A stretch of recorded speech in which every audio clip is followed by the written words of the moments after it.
Welcome in, everyone, and thanks for joining us for another deep dive. This time we're taking a look at a book that, well, you sent to us, The Power of Positive Thinking.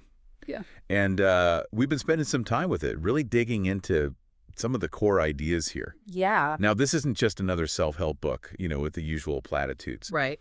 What's interesting right off the bat is the author really presents this as, well, a practical philosophy, Yeah. a way of living that's rooted in his own spiritual journey and also the teachings of Jesus Christ. Mm-hmm. The aim here is to help you, the reader, find peace Right. and handle, well, all of life's curveballs more effectively. And it's funny, the author himself, he seemed a little surprised by how popular the book became. His initial goal, really, was just to share what had worked for him personally. It is pretty remarkable when you think about it. This whole thing stemmed from his own experiences Exactly. and struggles. He even, I think he describes himself as his most difficult client at one point. Oh, wow. Which really just kind of drives home the point that this isn't just theory. Yeah. He was really grappling with these ideas in his own life. And, I think it's also important to note that the author very deliberately connects his philosophy to Christian teachings. Mm-hmm. It's like he's trying to make those principles accessible Right. and relatable to a modern audience, to someone like you. Exactly. Mm. And for our deep dive today, we're going to really focus on two super practical areas the book explores. Okay.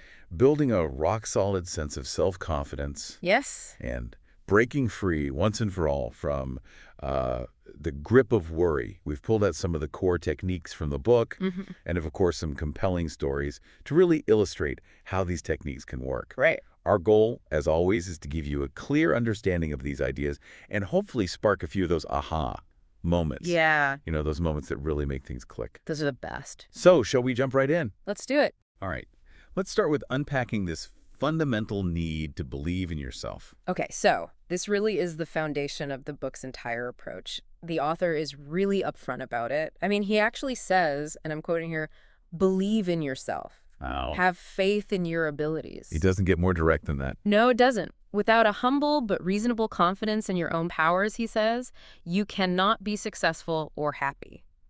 And what's really important here is this contrast he draws between healthy self-confidence and what he calls the inferiority complex. Right. He argues that feeling inadequate, not feeling good enough, that's at the root of a lot of unhappiness. That makes sense. He even shares this really striking conversation with a businessman. Mm-hmm. This was after one of his talks. Now, this wasn't someone facing a minor setback. This was a person on the verge of a massive business deal.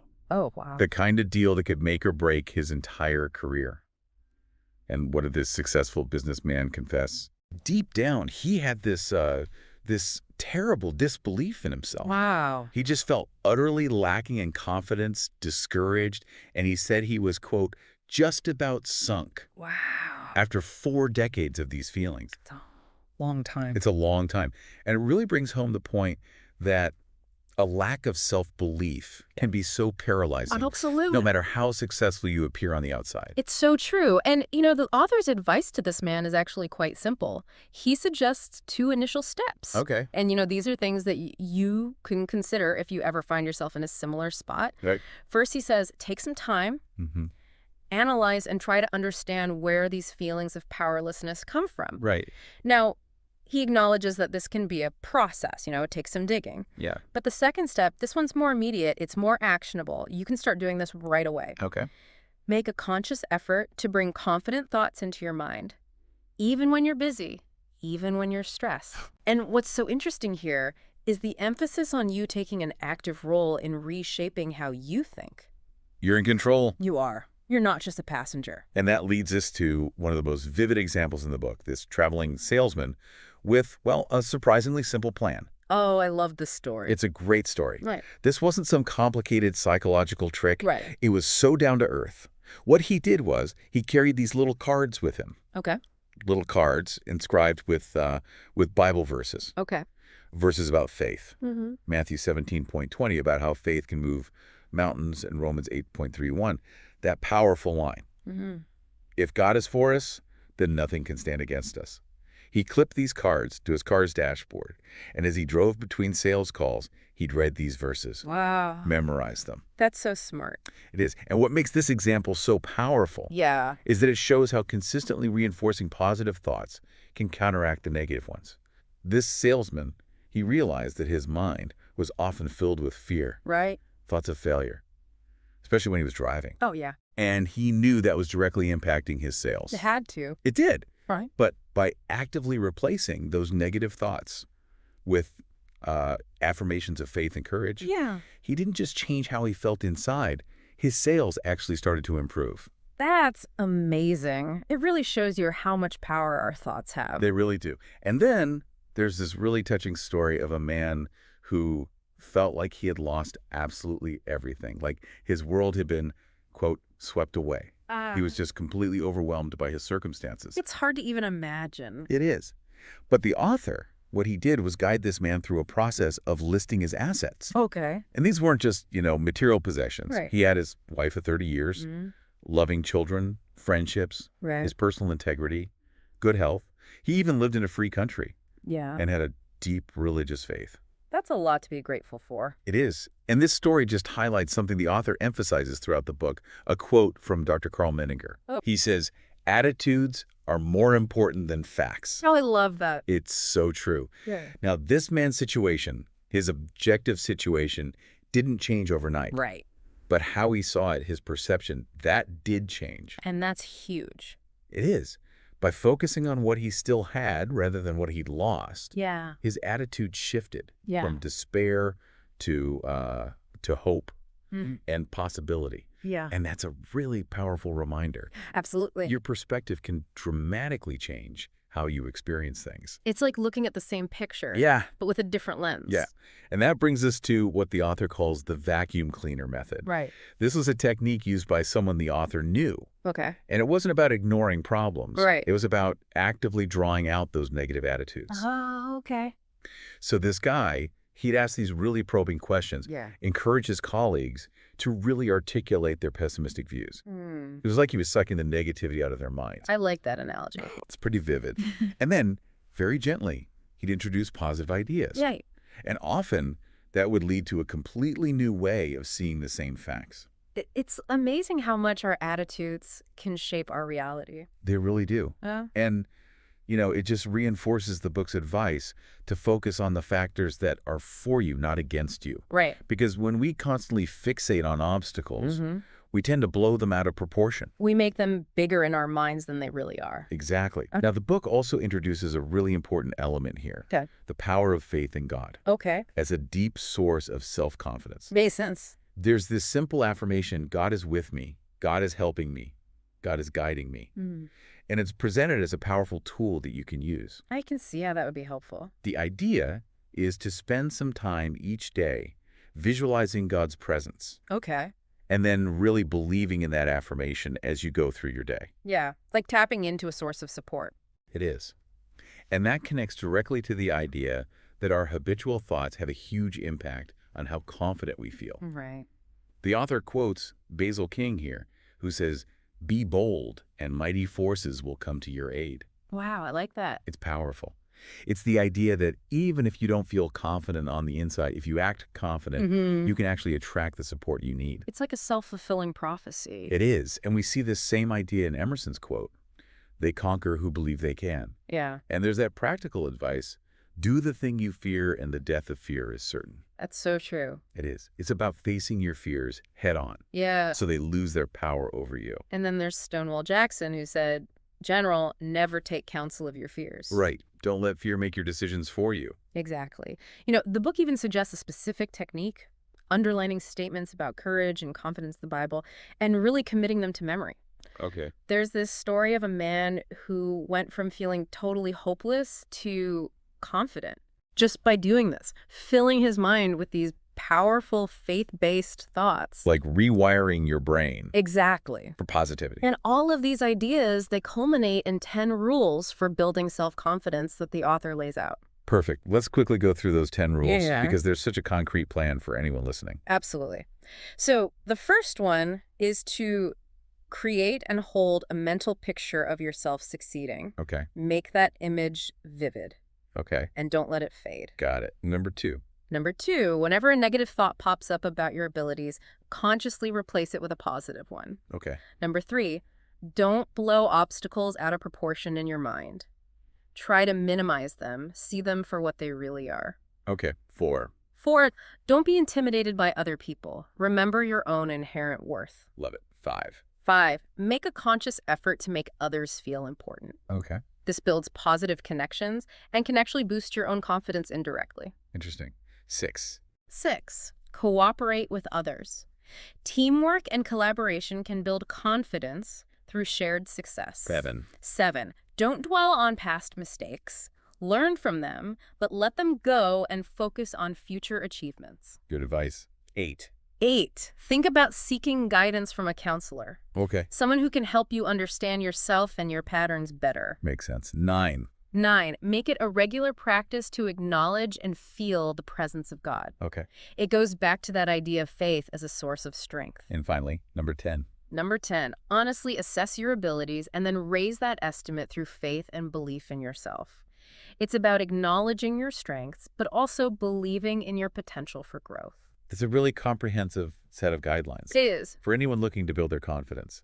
Now, let's switch gears a bit and talk about another key theme in the book. Okay. Breaking free from worry. This is so important, because as the book emphasizes right away, you don't have to be controlled by worry. It's not some personality trait you're stuck with. Yeah. It's a bad habit, a mental habit. Yeah. And the good news is habits can be broken. That's empowering. It is. It means you have the power to change. And the best time to start is now. Right. Now. The book doesn't shy away from how damaging worry can be. It even quotes Dr. Smiley Blanton, who called anxiety the great modern plague. Wow. There's also a quote from a famous psychologist who said that fear is the most disintegrating enemy of human personality. That's powerful. And a well-respected physician called worry the most subtle and destructive of all human diseases. The book even suggests a link between what it calls dammed-up anxiety and physical illness. That's really interesting. Yeah, and something else that's really striking, I think, is where the word worry comes from. Okay. It's from an old Anglo-Saxon word that means to choke. Oh, wow. That really gives you a sense of how constricting and damaging worry can be. It's a powerful image. Yeah. And the book even explores how worry might be linked to things like arthritis. Yeah. Alongside other factors like financial strain and loneliness. Right, right. And it mentions a study of American executives. Worry was a major factor in things like high blood pressure, heart disease, even ulcers. So it's not just in our heads. It's not. It affects our bodies, too. And it can even shorten our lifespans. Potentially, yes. That's a sobering thought. Yeah. But, there's also this really interesting story about an artist, Howard Chandler Christie. Oh, yeah. He didn't believe in worrying. Mm. He was so convinced it was pointless that he decided to try to worry for a whole day just to see what it was like. Oh, wow. And what happened? he found it completely unproductive. Figures. It was a waste of time. And it really underscores the power of just fundamentally rejecting worry as a helpful response. Yeah, just deciding it's not going to control you. Exactly. Yeah. So the book then introduces this technique called empty the mind. Okay. And the analogy it uses is really interesting. It's like you're dropping your worries overboard each day, Mm. like the wake of a ship just fading behind you. I like that. It even connects to that idea from the Bible about forgetting what's behind you. Okay. And, the person who found this helpful, Yeah. he wasn't naive or anything. He was described as a brilliant leader, a real powerhouse in his field. So it clearly worked for him. It did. But there's an important caveat here. What's that? Just emptying your mind isn't enough. Oh, okay. Our minds are like vacuums. Right. They want to be filled with something. And if we don't actively fill them with good, positive thoughts, those old worries, they'll creep right back in. You've got to be proactive about it. Exactly.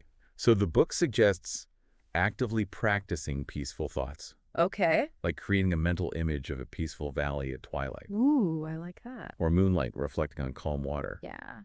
It also recommends something called suggestive articulation, which is basically just saying peaceful, positive words out loud, repeatedly. The idea is that words have power. They can actually change how you feel. I can see that. And then there's this great story about a woman whose home life was really difficult. Her husband had a drinking problem, Oh, no. and her mother-in-law was constantly complaining. That sounds rough. It was.